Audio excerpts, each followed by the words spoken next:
Hello everyone. In this video, I will show you how to set up AT&T Internet Air. Start by downloading the AT&T Smart Home Manager app on your smartphone.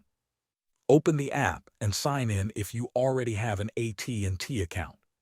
If this is your first time setting up the equipment, select Setup Equipment.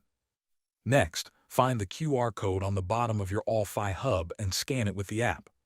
Tap Get Started and follow the on-screen instructions to activate your service. This may take a few minutes. Once activation is complete, place the Wi-Fi hub in a central area of your home.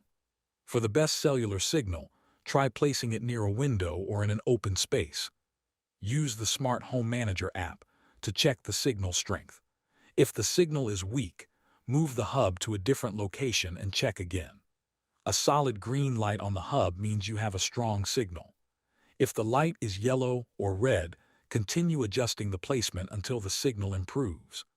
After the hub is in the best location, it's time to connect your devices.